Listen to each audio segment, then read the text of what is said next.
This morning, as I was in the holy waters, a deep thought came to me, and I want to share it with you. This thought is the only way there will be world peace. Now, I'm not saying that in an arrogant way. This thought is actually just an amplification of a deep mysticism. Now, there are only only three, that we can look at humanity. And if you get it wrong, there's going to be strife and war, which is how it was throughout all of human history. I recently read from Professor Velvel Green, there wasn't 40 years in human history that there wasn't one group of people trying to kill, not trying to kill another group of people, which is very sad. So there's something that goes wrong in us that causes us to want to murder other people. Now, there's a whole field of psychology. There was a very brilliant Jewish lady by the name of Melanie Klein. She was a disciple of Freud. And her whole field of psychology is about this emotion called jealousy. Now, normally people only watch videos for 1 minute. So if you're still with me at like 1 minute and 21 seconds, first of all, I want to say you're amazing. I love you. You have crossed the threshold of people that are not just flipping. You're actually going to hear something that can change your life, that can change the world. And I'm begging you, because we have such an amazing world. When in human history could anybody talk to anybody for free around the world visually? These are things from Star Trek, things that we couldn't imagine. And the technology is just going to get better. We have so many blessings in our life. Excuse the wind. We have so many blessings in our life. We just have to be able to get the right, it's called spiritual technology. That's the wisdom that I study, Jewish mysticism, Hasidus, particularly Hasidus. It gives us spiritual technology, which quite simply is mechanisms, almost like ideas. And these ideas create psychological results. For example, if I say, I love you, that has a psychological result. You'll feel better about yourself, God forbid, if I said the reverse. So ideas are really powerful if they're the right idea. So we really have everything going for us. We just need this one idea. And if we just get this one idea, and it begins with you and me, we bring this idea into our head. Because there's a lot of forces that want to divide us. Now, let us begin with there's only three possibilities of how we see ourselves vis-a-vis other people, right? So there's the way I can see myself vis-a-vis myself. I say, I don't know. Let's say if I had to self-define myself, I would like to think of somebody who listens to God. That's kind of my self-definition. But how is my self-definition vis-a-vis you, vis-a-vis someone else? And there are only three possibilities. The first possibility is I'm either better or worse. Very important. Either better or worse. The second possibility, and we'll discuss in a moment the ramifications of these possibilities. The ramifications are enormous. They are what causes war or love, hate or unity. So please listen to the end of this video. I don't make anything out of this video. And all I'm asking for you is if it's true to you, believe it and share it. So let's go. Either I think I'm better or worse, or I think I'm the same, or, and this is the key, I think we are similar and specialized. And let me give an example for similar and specialized. For example, let's say I'm a doctor and I specialize, let's call it a podiatrist. I specialize in healing the foot of ailments. Am I similar to every doctor? Absolutely. Every single doctor in the world does what I do. They heal the body. Am I specialized? Absolutely. I'm specialized. The heart specialist, is he a competition to me? Absolutely not. First of all, he's just like me. He's a doctor. Second of all, he can do things that I can't do. Does the heart specialist need a podiatrist? Yes. Does the podiatrist need a heart specialist? Yes. So what this does is so important, because what it does is it, first of all, says, I have a unique value. We're not the same. In the Bible, we see humanity as starting off with this kind of basically tribalism, dog-eat-dog world before God really literally wiped the flood out. And in case you don't believe that story, almost every ancient tradition, amazing, even American Indians, they all have the same story, that there was this flood and there was this guy in a boat and he sent out a dove. Amazing, ancient Egyptians. So we all come from the children of Noah. We all have that same tradition somewhere in our background. So what happens is, if people are under stress, so they begin to develop what's called narcissistic personality disorder. In other words, I begin to see myself as the greatest. Why? That's actually the psychologist that developed narcissistic personality disorder, that termed it, he actually came up with the description of narcissistic wounding. People don't know it, but they all know narcissist. Narcissistic wounding is a very fancy way, as most things in psychology, the fancy ways of saying a simple word, which is called shamed. So the person who feels shamed develops a false belief, not in their shame, but in their pride. Why? Because just like my finger, I have a little cut. What does my skin do? It creates a scab. Why? It's protecting my sensitive skin from being hurt. Again, what does my skin do? It creates a scab. So it creates about 5 higher layers to protect us. So also, when I'm afraid of shame, of getting shamed, I create a protection in my identity, because if I'm not afraid, and you see this, let's say in countries like America, which are very open, or used to be at least, people get on these talk shows and they will, tell you of their whole life story. Now I remember speaking to a friend of mine, very special guy from Colombia, and we're discussing a duel. In the olden days, there could be a duel. I could challenge you to a duel. I say, okay, we're going to have a duel. So literally 2 people got out, they got their guns, and somebody's going to die. So it's like, what? And I said, who the heck would take on a duel? If you say, I challenge you to a duel, I'll say, go challenge yourself. You can win. It's okay. You're the better guy here. You win. But the thing is, and I've sort of been there psychologically, so I know it. When you are in defense mechanism, your brain is not thinking about survival. Your brain is thinking about don't get offended. Remember, the brain, we all have many desires. Right now, as we speak, I like ice cream, I like cheesecake, I like studying Hasidus, I like helping people. What will win today? Will I eat cheesecake? Will I eat ice cream? Will I help people? Will I study Hasidus? Well, what will win is whatever I want most. If I want most to eat ice cream, I'll eat ice cream. Maybe I'll do all of them. But the point is, if I could only do one of them, what would I do? Whichever one I want most. And the same thing is, we all are a combination of many desires. Now, all desires boil down to 2 possibilities. One possibility is what's called love. Love is something I want. The other possibility is called fear. Fear is something I don't want. So now I want to ask you a question.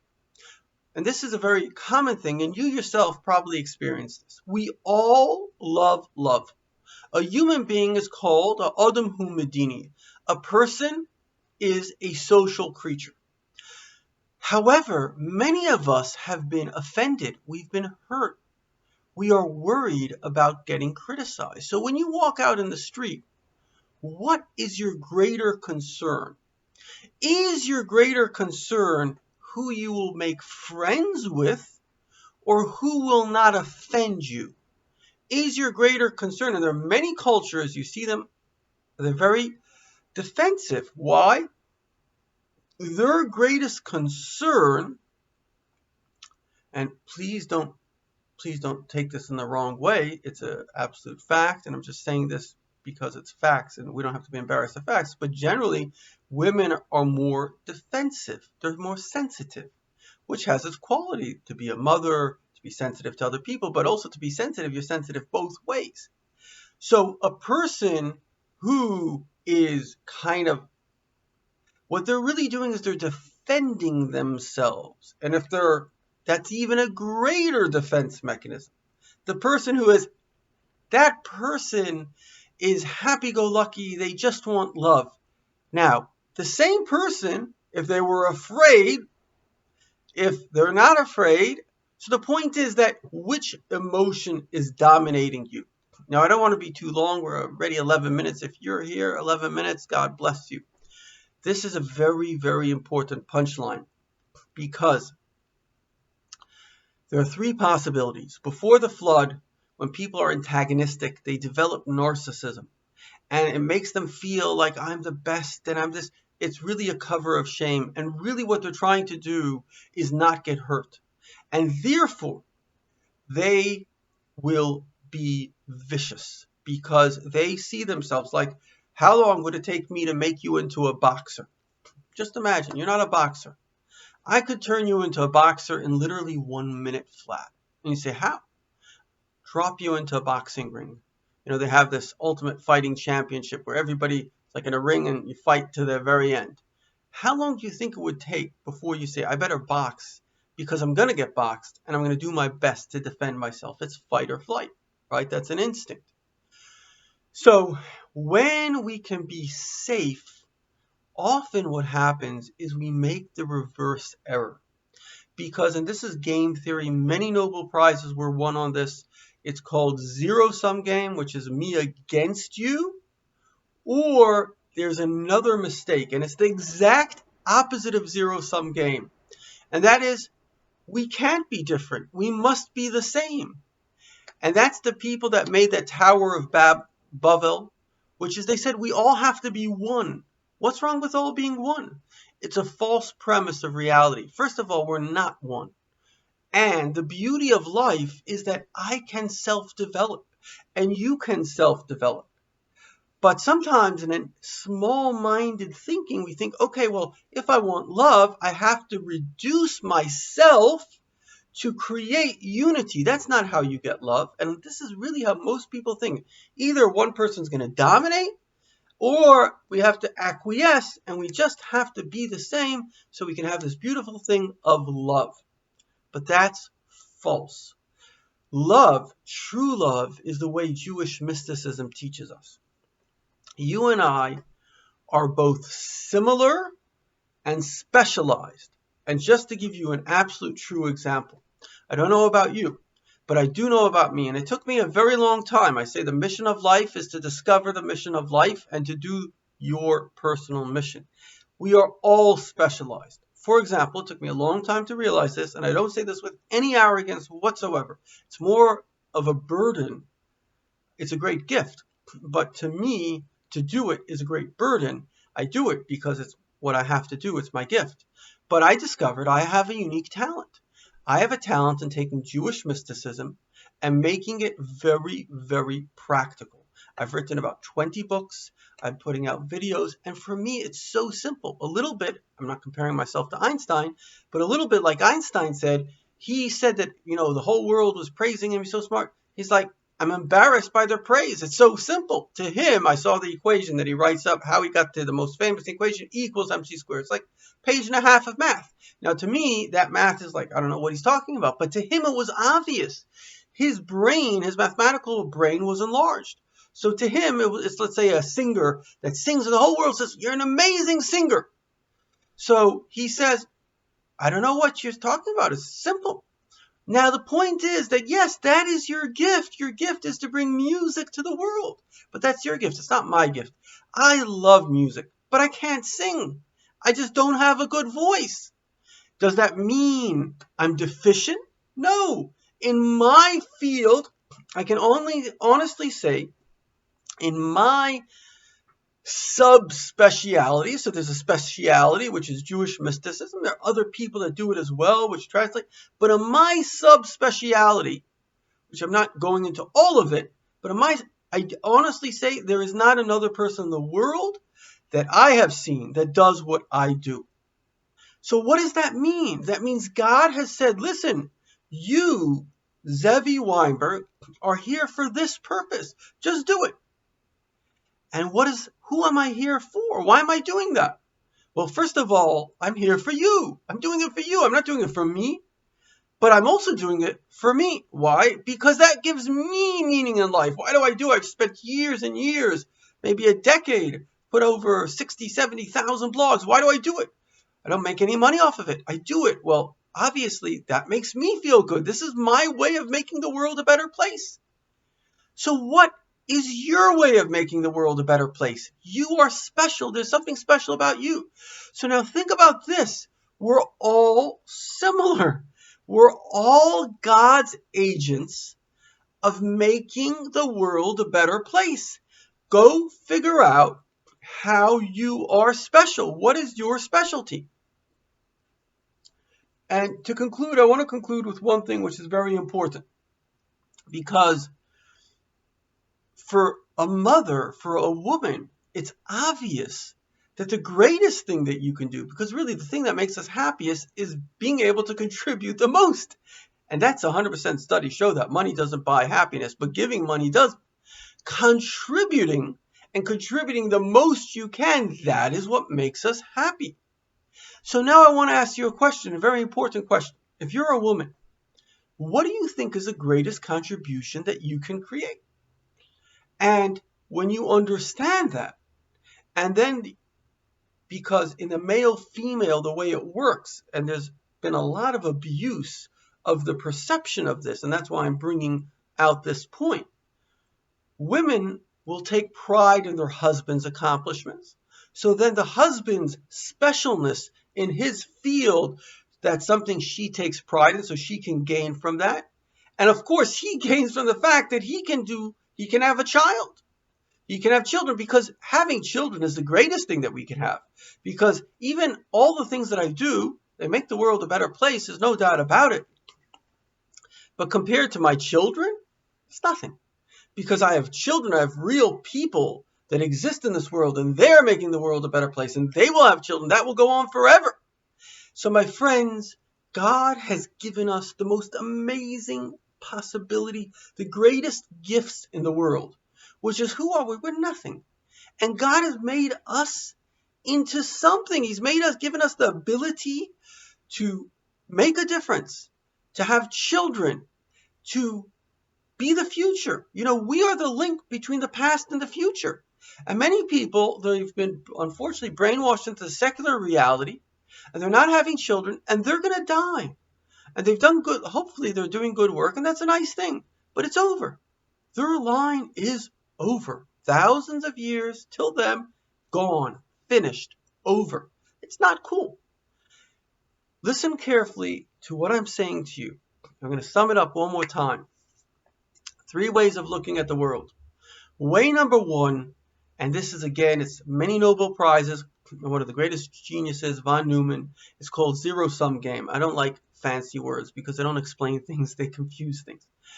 Which means that it's an ego war, and worst case scenario, I think I'm better than you, and then my pride is in actually shaming other people. Not cool at all. Number 2, we just are one. There's no differences in the world. We're one. Not cool. Because I want to shine. I want to make a contribution to this world. I want to be special. So, how do I be special without being better than you? Very simple. We are both one and special.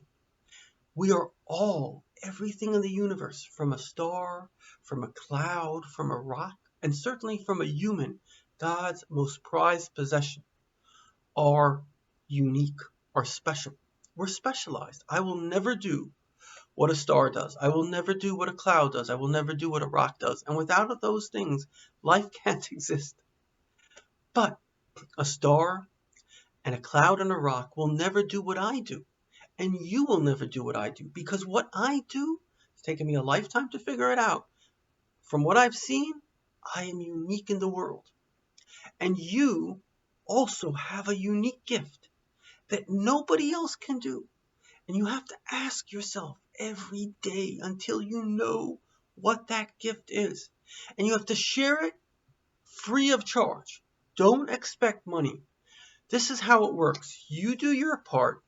God does his part. God's job, God takes care of every insect, every cell, everything needs the creator for its existence. When you were in your mother's womb, you couldn't move, you couldn't think, you couldn't do anything.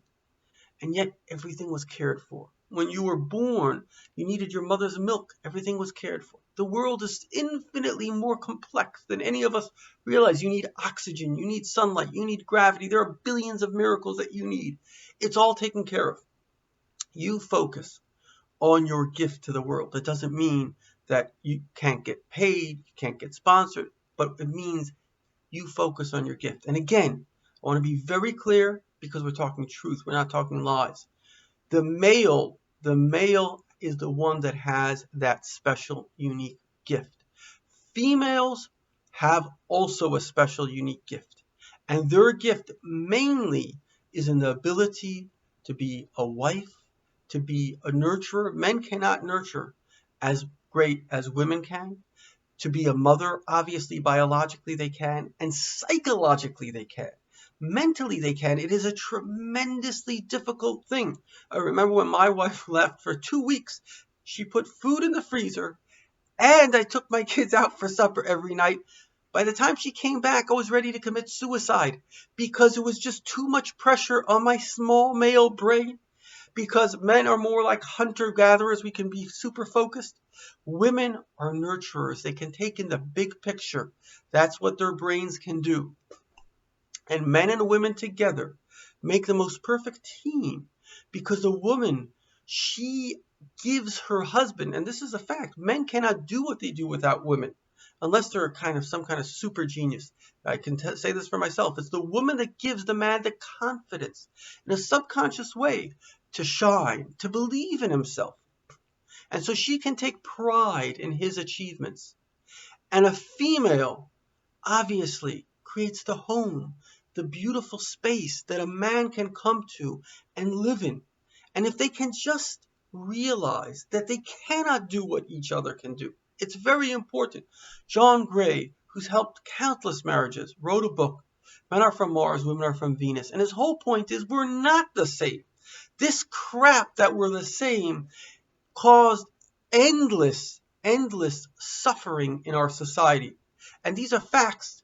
People are not happier. They're more miserable. And I'm not going to go into all the statistics. You know this if you're not delusional. So what does work? And again, statistics show this. When we can see how we complement each other, how we cannot beat each other. I can never, ever match the brain of a female. I will never have her qualities, and she will never have mine. And together, just because this has sort of gone on, and I want to bring out another very important point. And John Gray, and he's done a lot of research into this, one of the greatest researchers into marriage. And this is also from Jewish mysticism. And I want to bring out one other point because this can help marriages tremendously. You know, I was in South Africa, and John Gray came to South Africa. They interviewed him in the paper. So they said, what do men want? And he said, and I can say this as a man, clearly it's true.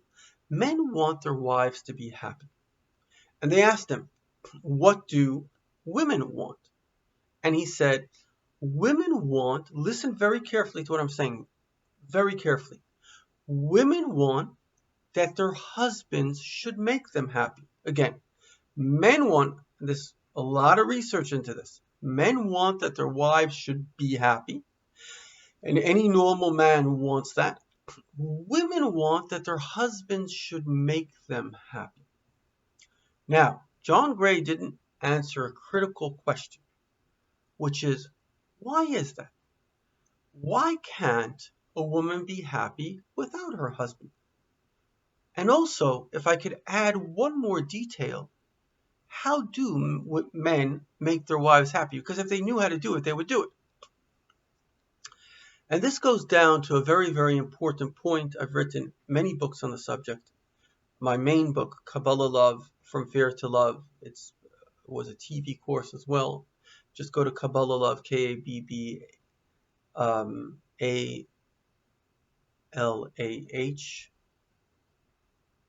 Did I spell that right? I'll put a link below. KabbalahLove.org. There's the TV, there's the live classes. Everything is on. Bottom line is this. Each and every person exists either in a state of tranquility, as you can see, thank God now, I'm calm, I'm talking to you calm, or in a state of anxiety. There's a range, right? So this is actually can be measured in the brain. There's 4 frequencies, actually 5, but there's when you're sleeping, I think it's the delta. Then there's the theta. So this is delta. I think it's called megahertz. It's like 0 to 2 is when you're asleep. Then you're waking up, kind of, there's the theta. I don't know exactly what that is. Maybe 2 to 7. You're you're pretty calm. You're not nervous. Then there's the alpha. The alpha is like 7 to 12. They say when you're in the bathroom, you're in the alpha because you have no anxiety, like you feel safe. And then there's the beta. The beta is like, listen to this, 12 to 50. Okay? So there's a very big range of nervousness. So you see from sleep, which is tranquil, to highly nervous. Now, you cannot compare the person who's in a state of anxiety, right? Soldiers are obviously highly trained people and they're macho, etc. As we speak this very day, great tragedy, 20 soldiers will commit suicide. 20. Every single day for the past, 5 years, 20 soldiers a day commit suicide. Why? Because they're traumatized. What is trauma? Post-traumatic stress. It's constant stress from a traumatic incident. What is trauma? It's a feeling of unsafety. So something happened that made a person feel unsafe, and they still feel unsafe. That's all it is. That's what it is. But that feeling is such a bad feeling that it causes depression, and depression causes suicide. So we have to be able to overcome trauma and anxiety. Now, the nature of a woman's brain. Now, women have twice, again, this is research, twice the rates of anxiety than men. So, the nature of a woman's brain, I was speaking to a woman yesterday, and you may not know this very interesting research that I saw, and you can ask women, and you'll see that it's true. Women have the ability to think of 3 things at the same time. Now, I wouldn't have believed that, because as a man, I can only think of 1 thing at a time. However, once in my life, I was in a very, kind of Zen state, if you want to call it that. I was able to think of 3 things at once, literally 3 things at the same time. And if you ask women, most women will tell you, yeah, they can think of 3 things at once. So I was speaking to this very clever young lady yesterday, and I said to her, can you think of many things at once? She's like, of course, I can think of lots of things at the same time. And she's like, what about you? I was like, no, just 1. She says, wow, that must be so calm. You see, when your brain is kind of a super brain, and this is like an interesting thing, this comes from Jewish mysticism also. When you have a super brain, what happens is you have more anxiety. So you say, why? Why does a super brain give more anxiety? And the answer is as follows. Because ignorance is bliss. You see, the more you know, for example, there's a spectrum in our country, let's say, between all the way conservative, all the way liberal, or all the way right, all the way left. There's a spectrum. Now, the radicals are at the end of both spectrums, but in between, you'll have people that are conservative, and the conservative people will say, okay, let's be kind of fiscally responsible. Let's be responsible with who we let into the country. The liberals will say, no, just give away all the money as if it just comes from God, and just let everyone into the country as if there is no such thing as crime. So the point is that when you are calm, when you're brought up in safety, you don't realize that there's such a thing as danger. Children are very naive. Why? Because they have parents that take care of them. And then they don't know that there's evil in this world. That's why they're vulnerable. That's why people, God forbid, can entice them with a candy, God forbid. So the point is that this world does have problems. Now, the better your brain is, the more anxiety you're going to have. You know why? Because the more problems you'll see. So it's very interesting because men often think of women as being emotional, and they are twice as anxious, let's call it emotional, as men. But are those emotions unwarranted, or are they warranted? And we see this very clearly how men and women relate to, actually, how they relate to the money. Women are much more conservative in money. They won't invest as, let's call it, risky as men, and men are greater risk takers. So you see, the calmer you are, the more risky you're willing to be, and the more, if you want to call it in a way, intelligent you are, the less risk you're willing to take because the more fear you have. And so therefore, women by nature, it goes much deeper than this. This is just a very surface level. But I want to bring out this one point because it's an important point. Women by nature have more anxiety than men. So it's the job of the man to make his wife happy. So remember this very, very carefully. If you wish to have a good marriage, it is your job to make your wife happy. And so if men just understood this, because remember, men want their women to be happy, they don't realize that they are the ones that have to make them happy. And men have good brains too. And if they just know this, just know your job is to make your wife happy, you'll already do it. And remember, if you don't make her happy, and this is statistics, right? One of the greatest researchers, John Gottman. And John Gottman says that 80% of divorces are from women.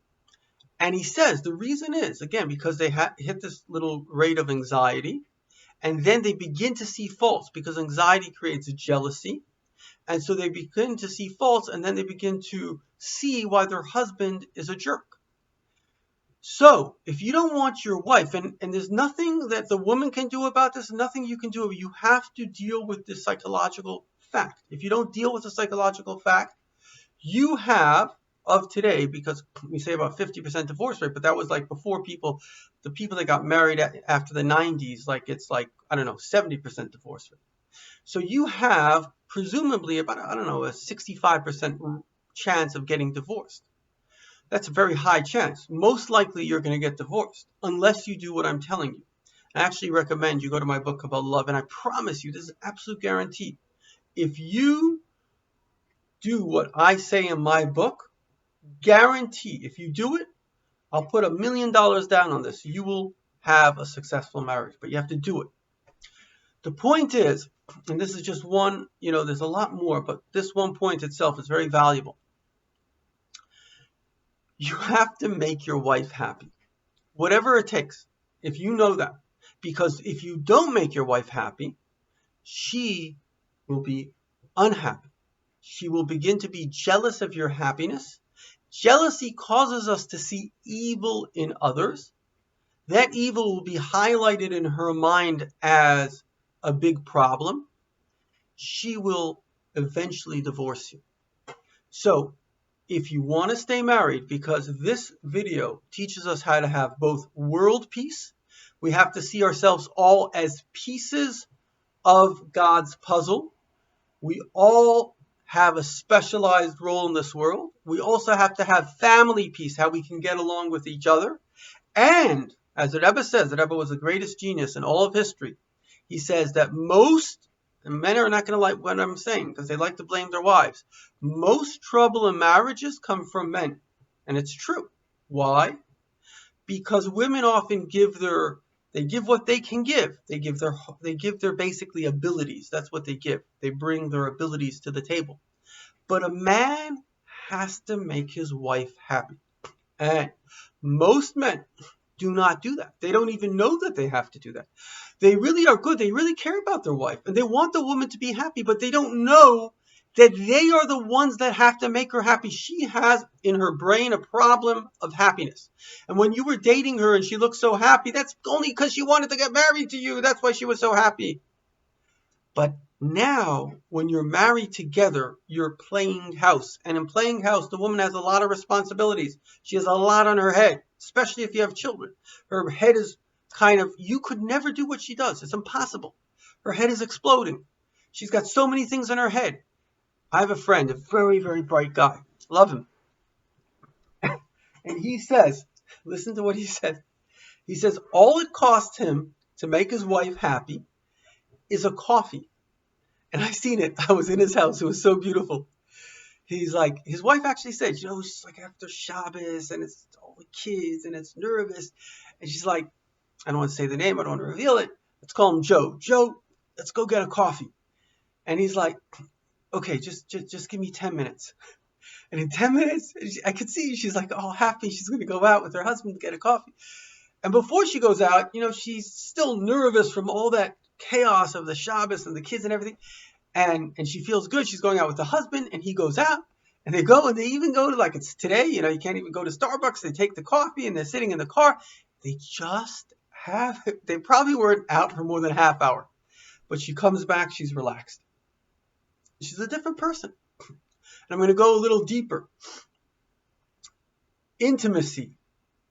Just in case you don't know what I'm talking about. Sex in marriage is the greatest thing you can do. You should have as much of it as you can have.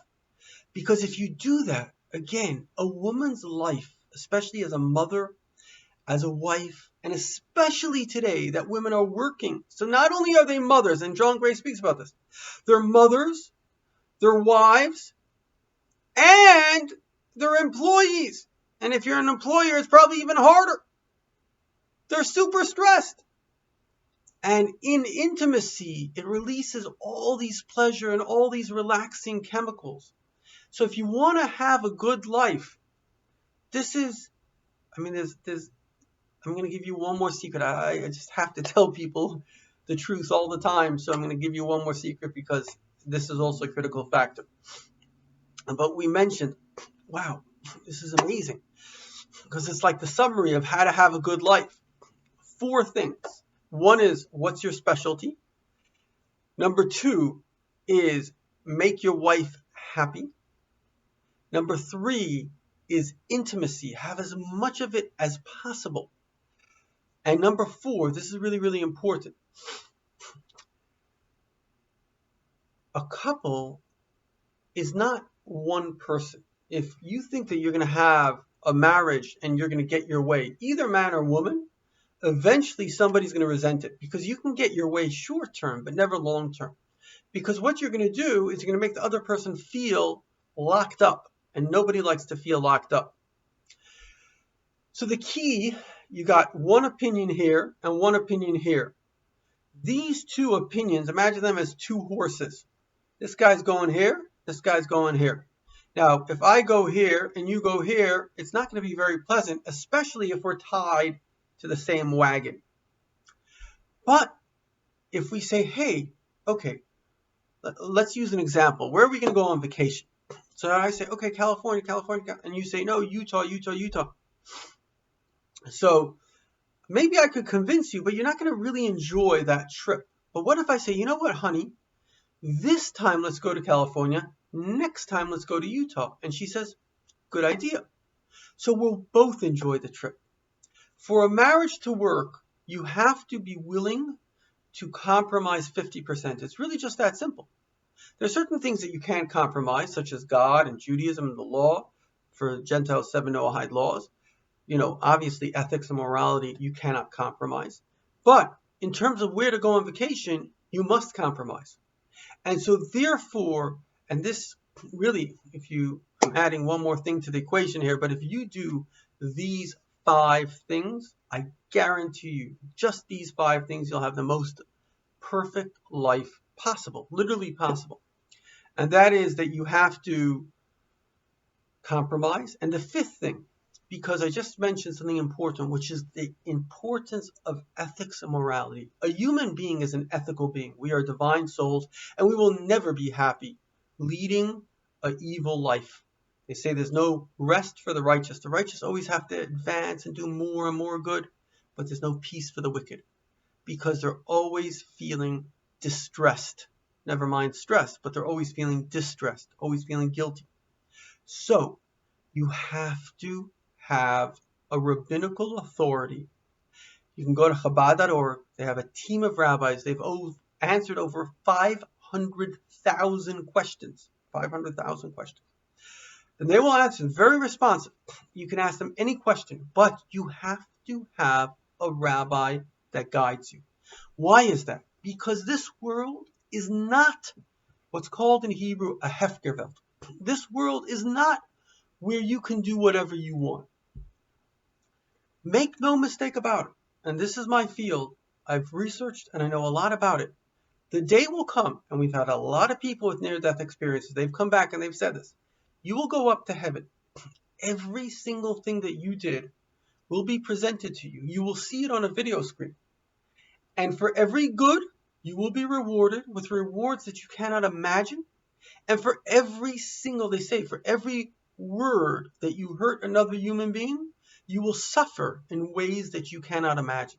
And people that just go through this video, they already experience it. Never mind the end result, just that they experience the good that they did and the evil as if it happened to themselves.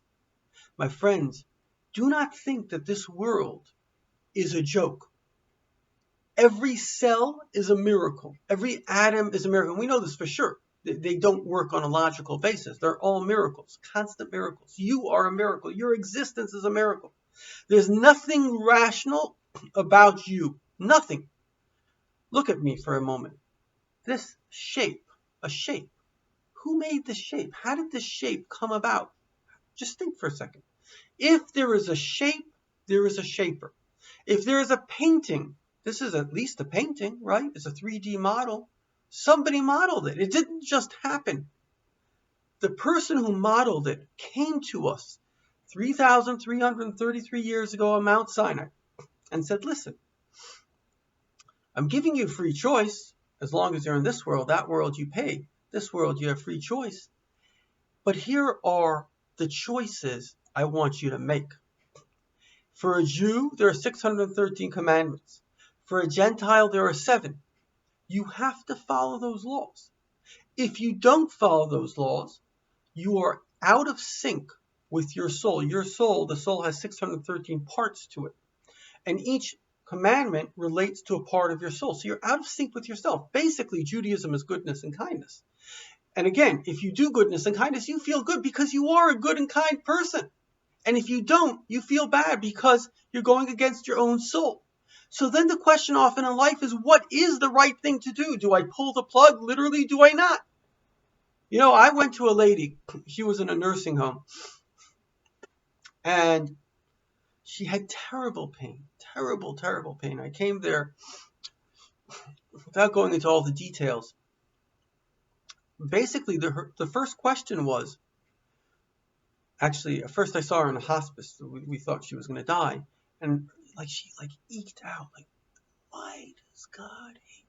That's what she said. Why does God hate me? That was her first question to me.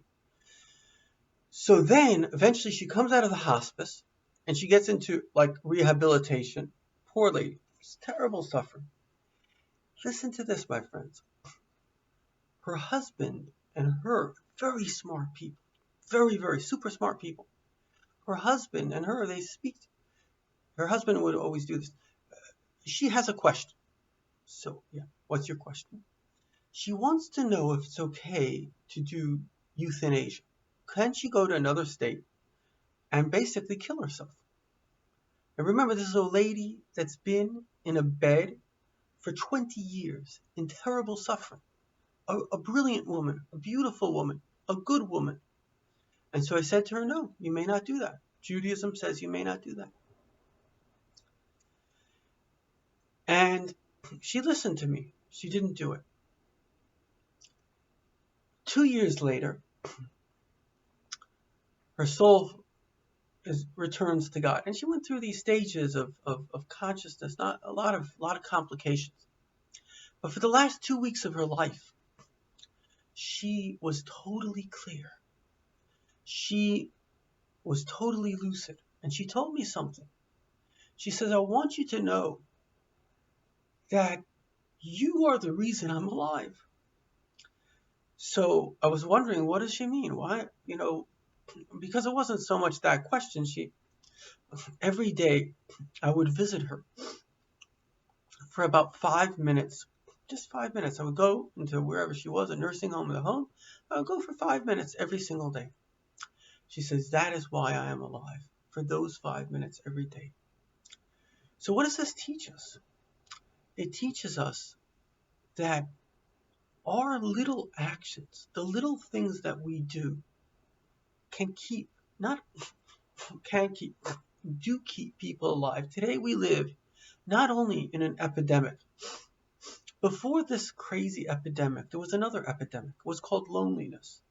And this epidemic is the disaster that exasperated the previous epidemic. The epidemic that was here already just got multiplied 1,000 times. I'm very lucky. I went through times in my life of loneliness. I wouldn't wish it on anybody in the world. Thank God now I'm in a bit of a community. I'm not lonely. But loneliness is a terrible suffering. It's terrible. And so therefore, and again, if you're listening to me, you're a male or a female, go get married. You won't be lonely at least. Make your marriage work. Every little goodness and kindness that we do, because that's what all of Judaism boils down to, goodness and kindness. Every day, and I'm going to give you the last thing, which is a practical exercise. And it may be more important than all the things I taught you. Why? Because all the things that I taught you are big ideas, and it's very hard to change. It's very hard to do new big ideas.